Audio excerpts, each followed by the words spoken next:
kids.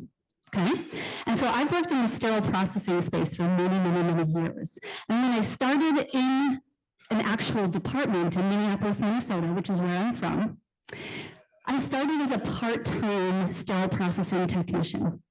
Okay, and when I started, I learned probably 7,000 things about safe surgery and patient care that I didn't know prior to.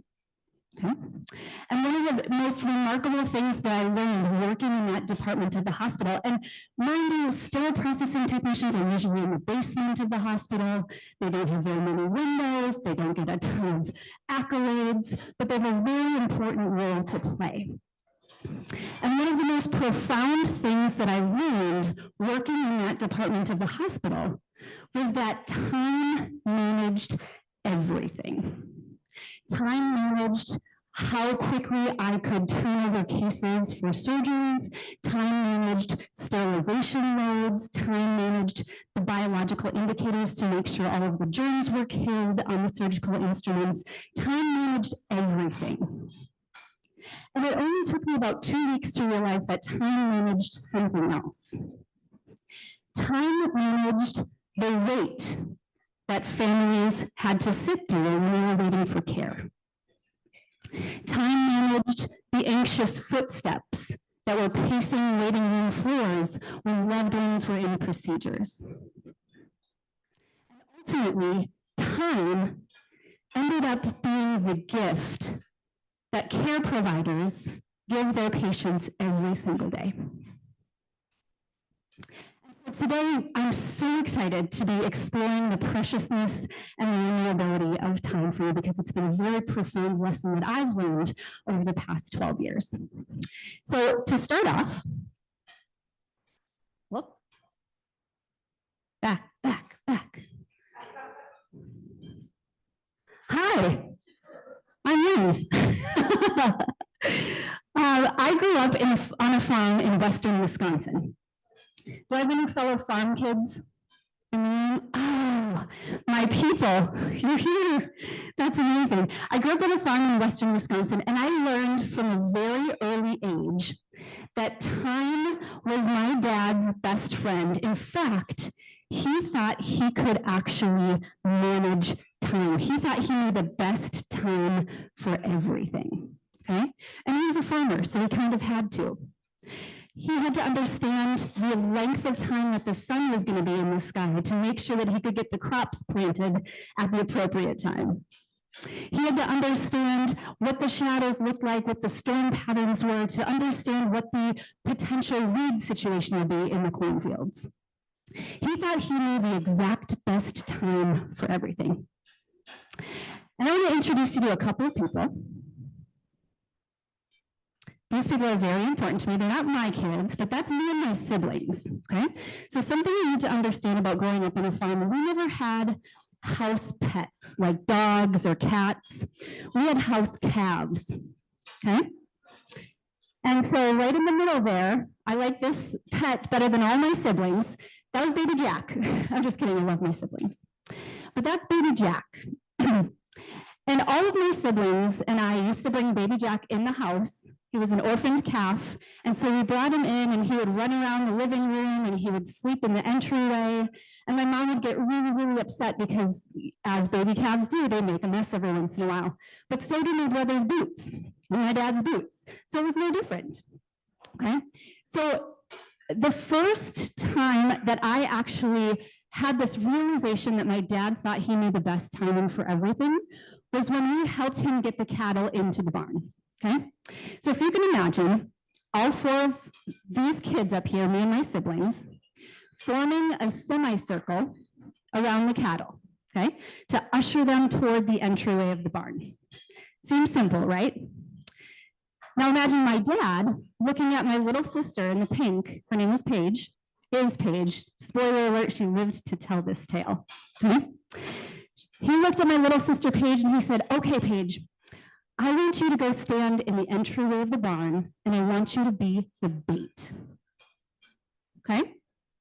Now, as a parent with small kids now, this is a questionable parenting decision. But my sister being the dutiful daughter that she was, she went and she stood in the entryway of the barn, and we ushered all of the cattle toward her, okay? So imagine being 5 years old, and imagine the clicker working. Imagine that that's actually moving. All right, so someday, right? Imagine you're 5 years old, you're at the entryway of the barn, and your siblings and your parents are ushering all of these cattle toward you, okay? And my dad said, don't worry, when it's the exact right time to move, I will tell you to move. And she sat there with the deer in the headlights look, and she said, okay, Dad. And so sure enough, hallelujah, sure enough, right when the cattle were about to approach the barn door, my dad would look at my sister and he would say, okay, Paige, move. And she would dive to the corner of the barn and the cattle would run right through, okay? Now, this is one of those stories that comes up almost every Thanksgiving, every family birthday. Remember that one time when Paige was the bait? And really, we say one time, but it was every time, okay? But it always comes up. And it took probably 20 years before my siblings and I were like, wait a minute, was this the best idea? But it shows that my dad didn't know the best timing for everything. And of course, hindsight is 20/20, because I take a look at this situation, and when my siblings and I talk about it, we talk about it in jest, like, how is Paige still alive? She can still tell the story. But what it comes down to is we wonder if she hadn't been in that entryway, if she hadn't been blocking the way for all the cattle to run through the door, maybe they would have seen it as an opportunity for escape from the chasers, and they would have run right through anyway.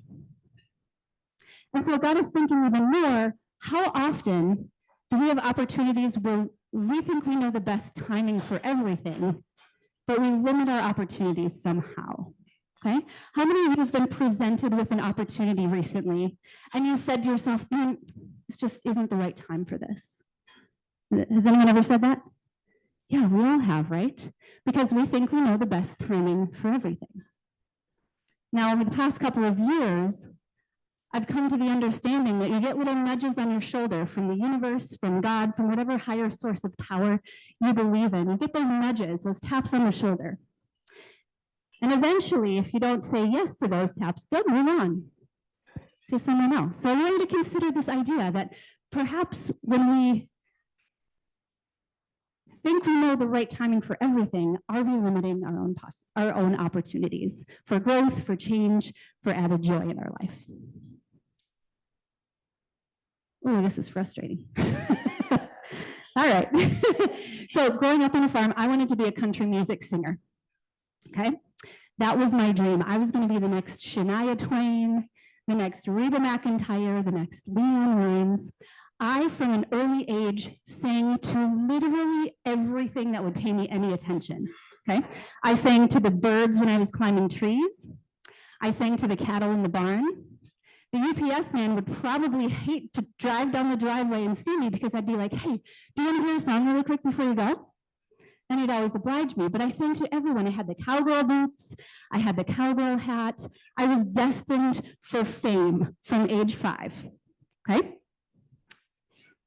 When it got time to, or when the time came to actually apply to college, I had been doing my coffee shop gigs. I had a band called Imagine, okay, doing Sheryl Crow covers and whatnot.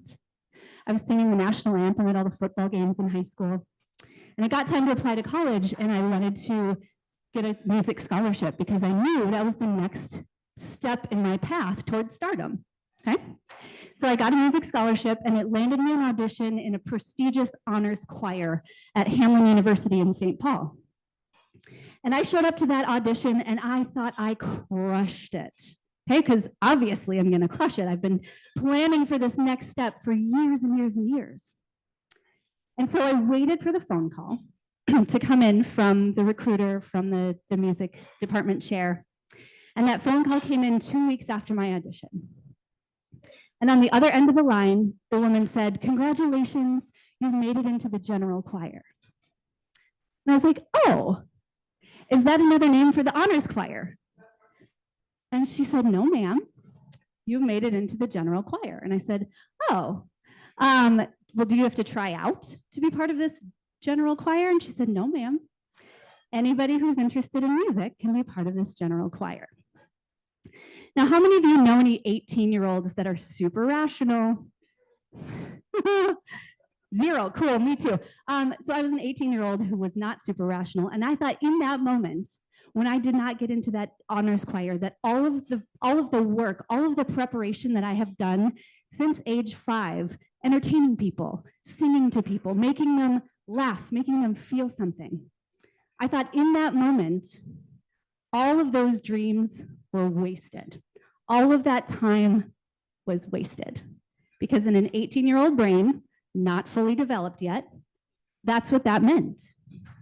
And here's what I didn't understand. It took me until my brain was fully developed to understand that when you set a goal, you don't just achieve it, okay?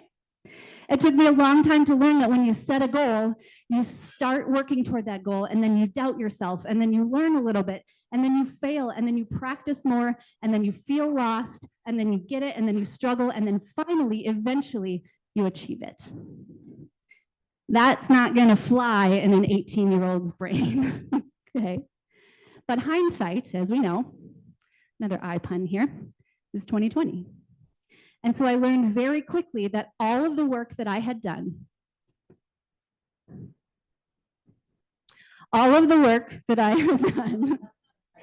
that I felt like was wasted time. So all of those hours and days that I spent singing to people and engaging people and forcing them to listen to me, all of that time wasn't actually wasted. All of that time was preparing me for something bigger. It was preparing me for this. I'm not doing sold out shows in giant stadiums, but what I am doing is forming meaningful human connection with people who I think could use some meaningful human connection.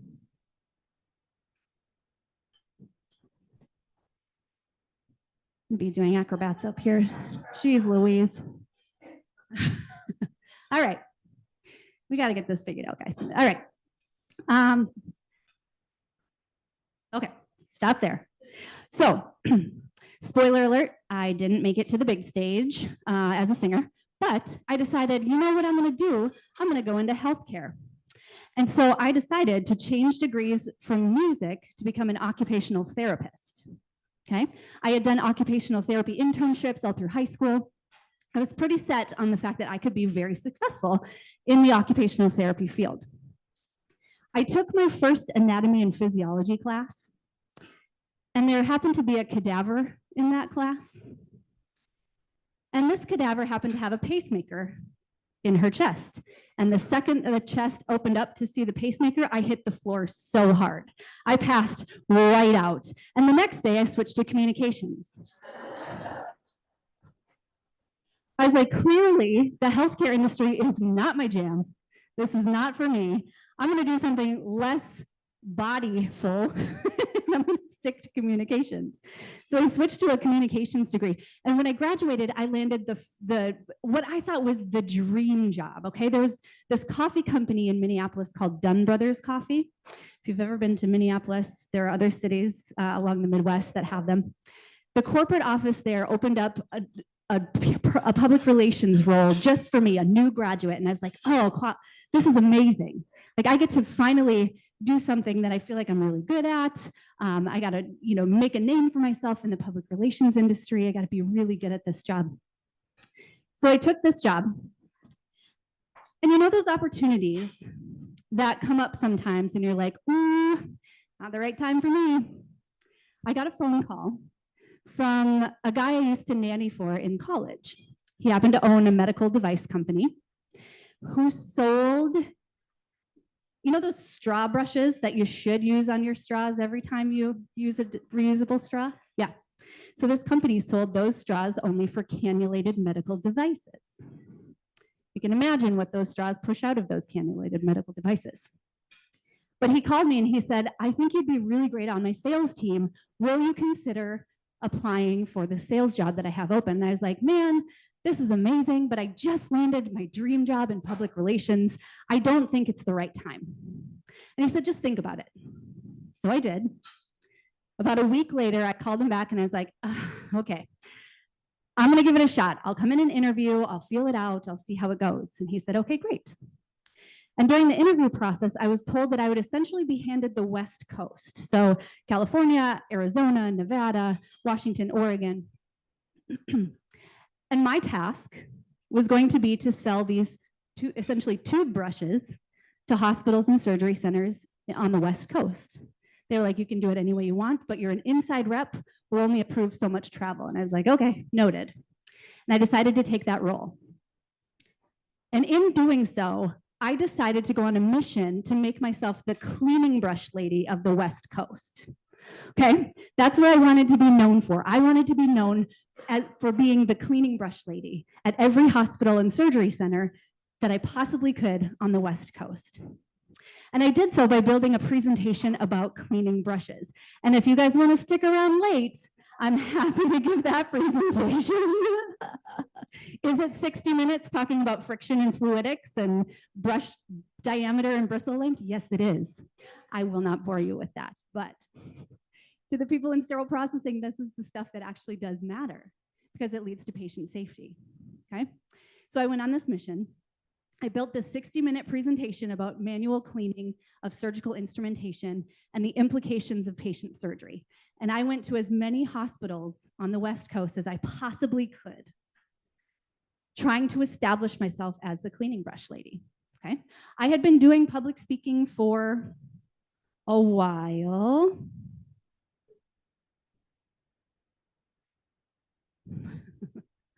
Good night.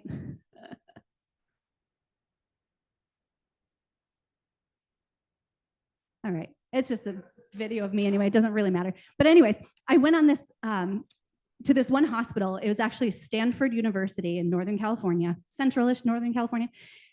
And it was going to be the biggest presentation I'd ever done. There was gonna be 70 people there, okay? And in my mind back then, I was like, holy crap, I've done presentations for like 5 here and 12 here, and 20 or 30 was pushing it. But 70 people were going to be at this cleaning brush presentation, okay? So I walk in, I'm 6 months pregnant at this time, okay? And if you've ever worn scrub pants, which I know we all have if we've been in the MRI machine, if you've ever worn scrub pants, you know they're not made for anyone that's not shaped like a rectangle person, right? But I knew I had to get into the department. I knew I had to have proper personal protective equipment on. I put my scrub pants on. I scrunched them up over my belly. Now I have heels on. I'm 5'1" on a good day. And when I was 6 months pregnant, I was basically about as wide as I was tall. So I waddled into the department. And I was like, hey, everybody, you ready to learn about brushes? And I gave the best presentation of my entire professional career. And I ended the presentation with this quote that says, together we can do so much, alone we can do so little. And I raised my cleaning brush up in the air to make my final point. At the same time, my scrub pants dropped to the ground.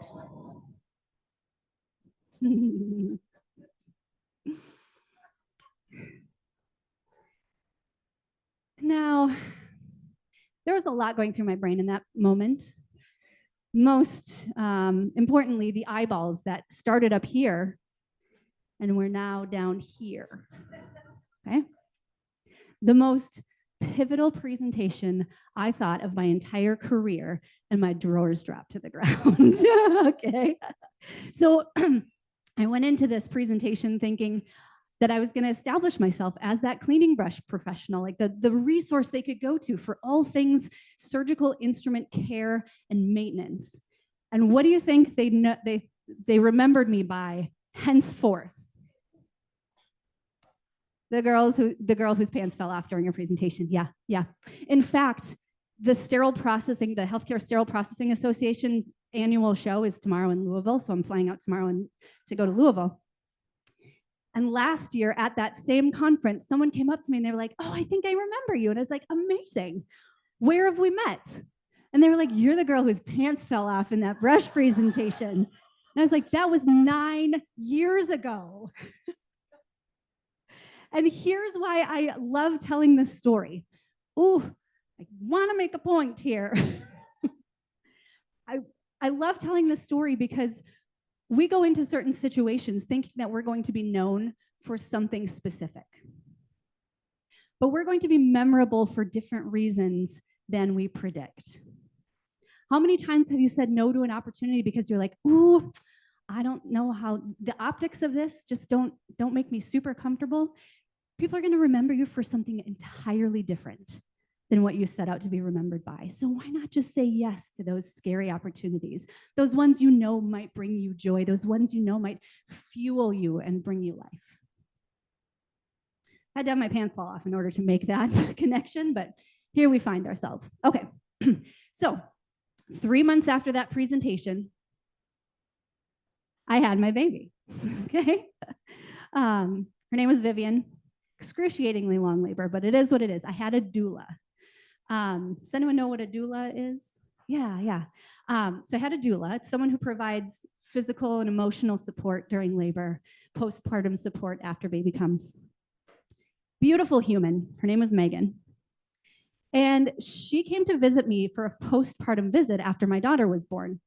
And I looked at her and I was like, man, I would love to do what you do. I would love to help empower new parents and moms who have no idea what's going on after they bring a baby into the world. I would love to do that. And she looked at me and she said, that's awesome. Maybe now's not the right time to make important life decisions. Okay. So it's about a week after I had my baby. And I was like, yeah, maybe. And then the next day I signed up for a doula certification program. And it happens to be that the program that I signed up for was a 9-month program, okay? Which from a previous public relations standpoint, a 9-month doula program is pretty genius. You know, you can pick any time, yeah. So I became a doula. And a couple years ago on Easter morning, I had one of my clients call me. And she said, you know, labor's really picking up. I think we're getting ready to go to the birth center. And I said, okay, great. Do you want me to join you right now? And she said, yeah, come on over. I said, okay. So I drove the 20 minutes from my house to her house. This was about 3 o'clock in the morning. Her older child was asleep and her parents were there to care for the older child, you know, depending on if they were going to be there or not. And I let myself in the front door, okay? And I walked my way up their staircase. Now, it was a pretty grand staircase, so it took me a minute to get upstairs to the master suite. And I walk into the master suite and the adjoining bathroom that's next to the master suite. And I walk in and I say, hey, how you doing? And she looked at me and she said, I think I waited too long. And I was like, oh, let's get you to the hospital. So I looked at her husband and I was like, we gotta go. Like trying to establish that sense of urgency and not freak her out. But we helped her down the stairs. And again, it was a big staircase. So it took us a hot minute to walk down the staircase and get out the front door to the car. We got her over to the passenger side of the car and she looked at us both and she said, no, baby's coming, baby's coming, baby's coming. And I said, okay, let's go back in the house. Okay. And we got back in the house and we got into the foyer. I was like, okay, let's go in the living room. And she was like, oh my God, I just got new carpet. We can't go in the living room. And I was like, how are you this with it? And you're about to push a baby out. Like, this is crazy, but okay. We kneeled down on the foyer and I'll never forget it. It was that black and white checkered tiles in the front foyer of her house. And we kneeled down right there and delivered her. She birthed her baby. Babies are not pizza. They don't get delivered, right? So she birthed her baby right into my hands. It had a nuchal cord, so I unwrapped the cord and I called 911 because that's what we're trained to do as a doula. If there's, you know, any sort of medical, anything necessary, and there's not a medical person there, just call 911. So I did that. And they instructed me to cut off the umbilical cord or tie the umbilical cord with a shoelace. Now, I didn't know she was a CEO of a shoe company, but I went to her front closet. I got out a pair of boots. I took out the shoelace and I tied off the umbilical cord. Now, from a previous PR perspective, that story made its rounds too. But the ambulance got there. They talked us through everything. They made sure everyone was okay. It only took them about 7 minutes to walk in the front door. And we all rode in the ambulance to the hospital. When we got to the hospital, she was getting settled in and going through intake paperwork and all that good stuff. And there was a nursing person, someone on the nursing staff came in, and she goes, "How long have you been a doula?"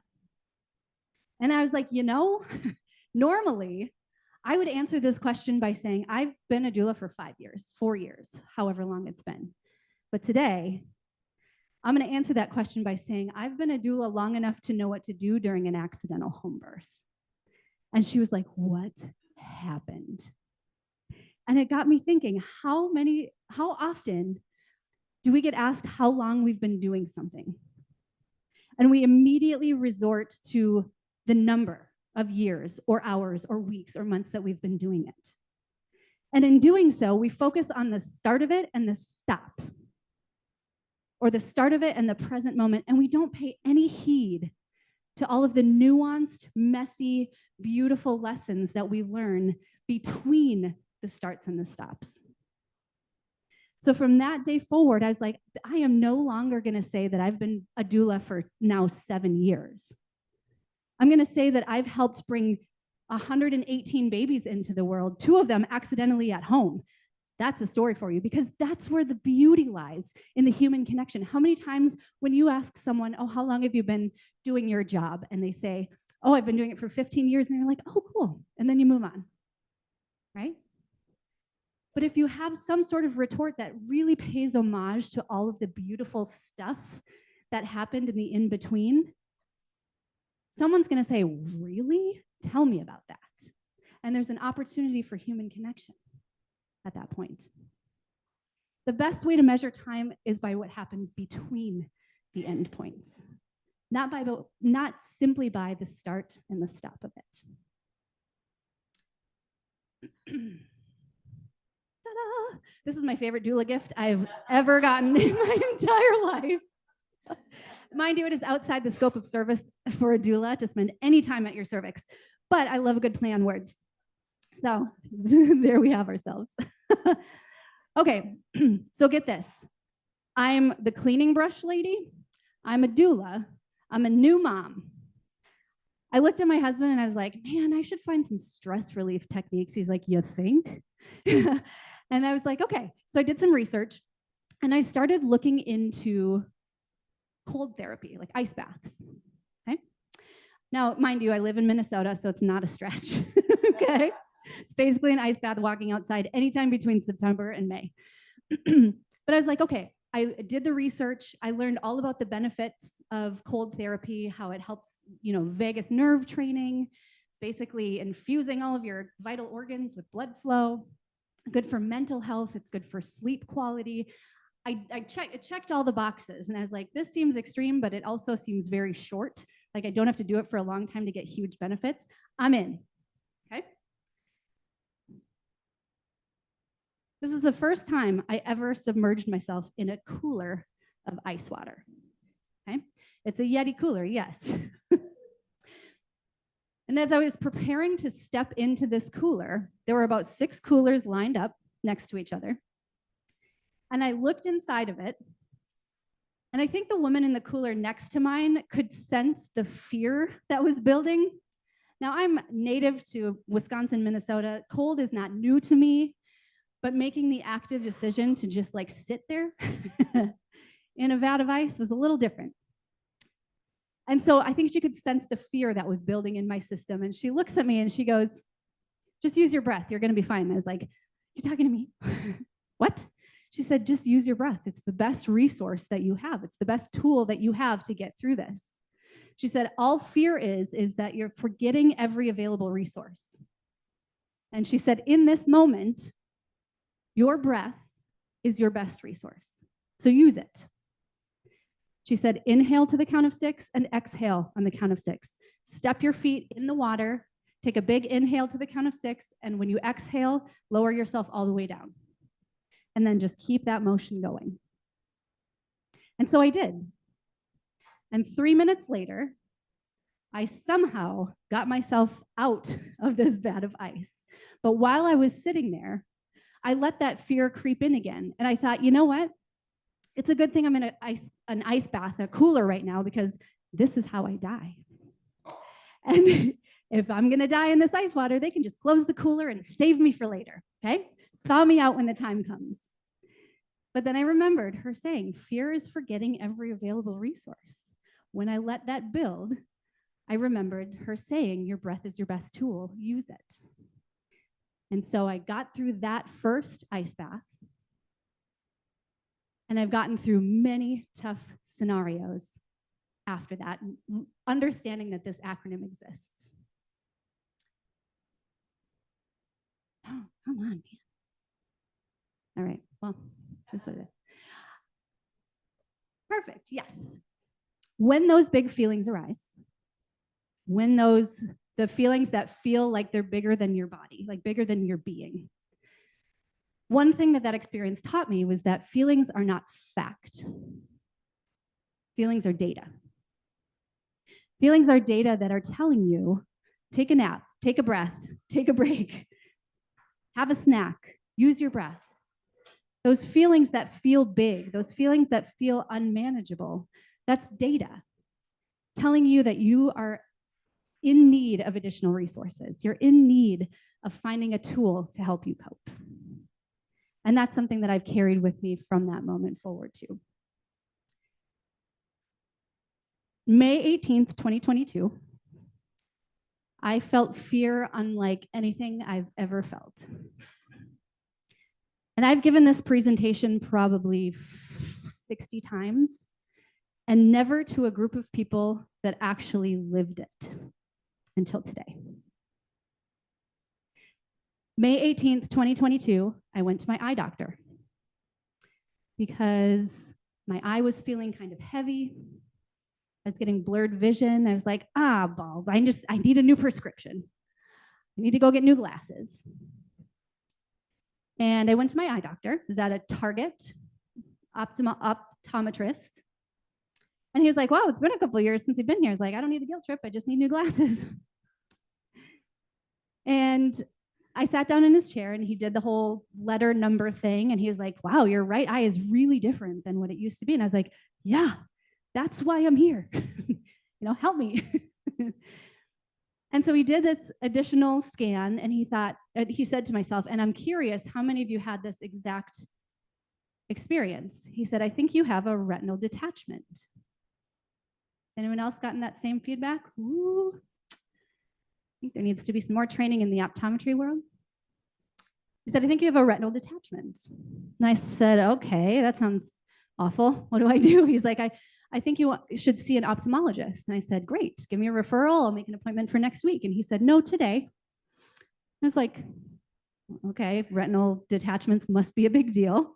I will go today. And so I drove myself about 20 minutes to the ophthalmologist that he recommended.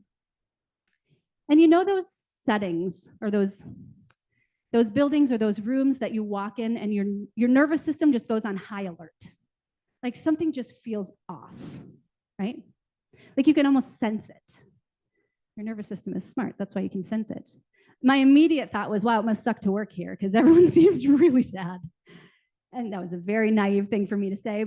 I didn't even say it out loud, but it's a thing that I thought. I was like, gosh, I wouldn't want to work here. It's really dreary. And then I got called back to the ophthalmologist office. And he was sitting in his little swivel chair. And he was doing an ultrasound on my eyelid and dictating the numbers to his colleague. And his colleague was entering numbers into the computer. It was very quiet and very somber. And again, I was like, oh, this just feels weird. And he finally shut the monitor off. He swiveled over to me. And he goes, you don't have a retinal detachment. And I was like, hallelujah, that's great news. Like, what's going on? He's like, you have cancer. And I was like, oh, wait a minute. He said, you have what's called ocular melanoma. It's a very rare cancer. He said verbatim, usually it happens in older men with blue eyes. And I was like, I don't fit the bill. And he said, the prognosis is not good. And the best case for the tumor your size is enucleation. And I was like, I've worked in sterile processing long enough to I should have known what enucleation meant in that moment, because I've processed enucleation trays. I've cleaned them manually. I've sterilized them. But in that moment, I was like, what do you mean enucleation? He's like, we have to remove your entire eye. And he said, do you want me to call your husband so I can tell this to him, because this is a lot to take in? And I was like, yeah, sure, do that. And my husband brought my then 2-year-old son with him. And he got there and he walked in the room. And my ophthalmologist said the same thing to him. Your wife has ocular melanoma. It's a rare eye cancer. Prognosis is not good. We need to take her entire eye, preferably in the next week or 2. And my husband and I sat there stunned, as you've all been in that moment. You sit there and it kind of washes over you as though it's not reality, right? Like you hear the words, but they're kind of bouncing off a little bit. They're not really sinking in quite yet. It sounds scary, but that couldn't happen to me. So I just let them wash off. And my husband and I got home that night. And we're one of those families that I will forever lay next to my kids until they fall asleep, until the day I die, or until they kick me out of their bed. That is just what works for us. And so I want you to all recall, if you have kids and you remember when they were like 3 and 4 years old, and they would curl up next to you and lay in the crook of your armpit, and they would start to get really sweaty with sleep, and their breathing would slow, and they would smell so fresh, even though they had a really busy day playing at the park, but that sleep sweat smelled so good. It smelled like life. I was laying there with my daughter falling asleep on my shoulder, listening to her breathing, feeling the weight of her relaxation, the weight of her sleep. And where's the place that they tell you not to go when you get a diagnosis? I was over here on my phone, Googling for the first time ocular melanoma.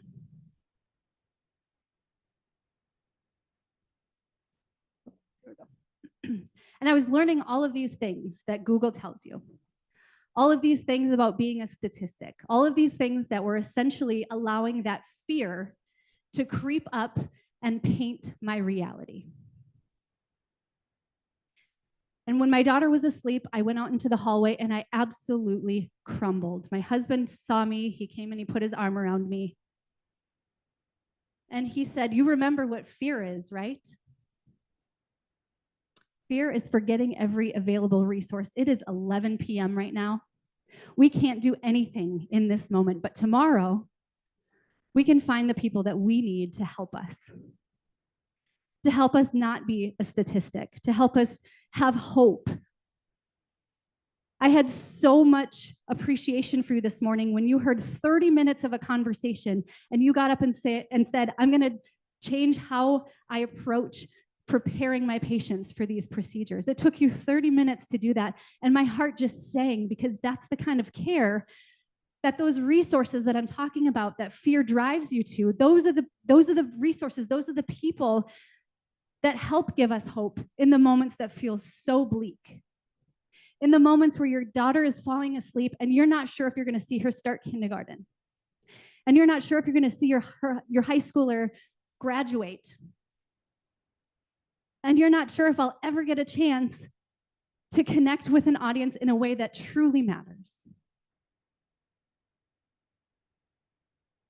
And the next day, just as my husband promised, we went about searching. We went about searching for the best available treatments that were available to me in that moment. I spent some time on the IDEA 196 trial, because what I didn't know was that 18 months after enucleation, it would move to my liver.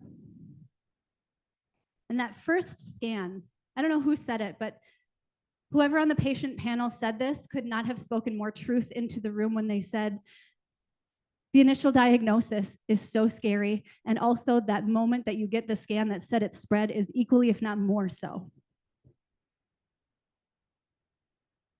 regardless of what the statistics say of how likely it is to spread, that moment sucks. That moment just sucks the life out of you. And so when I got that scan report that said 20 plus liver tumors, I thought in that moment, again, all of those fears, all of those feelings of never getting to see my kids do the things that they love and never getting to see them become the people that they're going to become and never getting to do really important things and build meaningful connections, all of those fears came back again. And something that care providers, I'm sure you already know this, but it's really, really important to understand that those feelings don't necessarily dull. John, you are an inspiration to me. That you can take it and be like, well, here we go again, which I'm sure you still have your moments of processing. One thing that I didn't understand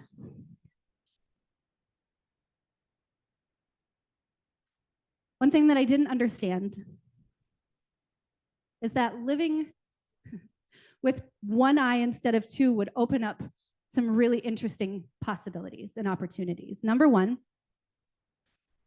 I didn't know the likelihood of my husband buying stock in passenger side mirrors for our van. I think I've crunched like 4 or 5 of them trying to pull out of our garage.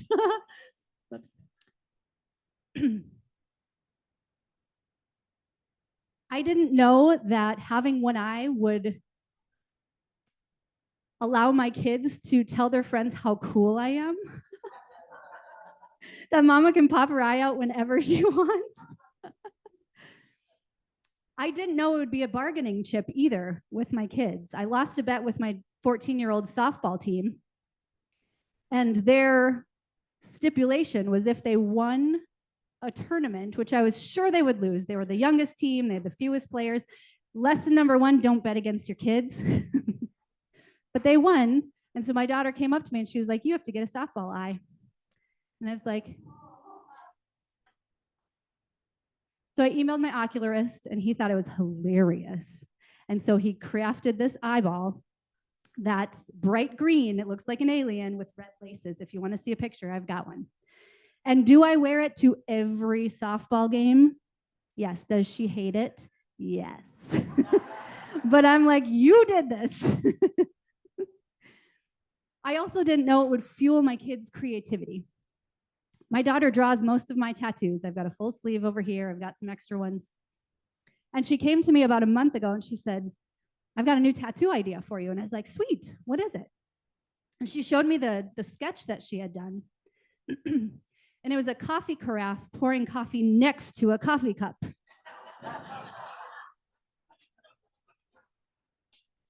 Little shit. Yeah, right, exactly. But that's life with one eye. That's life with low vision. Like your depth perception is just so off. And so I thought that was a really creative thing.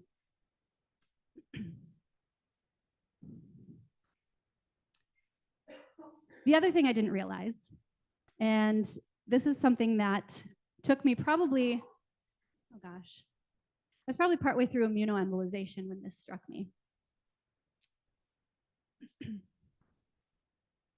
When I reflect back on what life was before ocular melanoma, before I've gotten a chance to meet incredible individuals like you all, before I had a chance to really take a look at what my life looked like, cancer was like that claw machine moment. Have you ever played a claw machine at an arcade?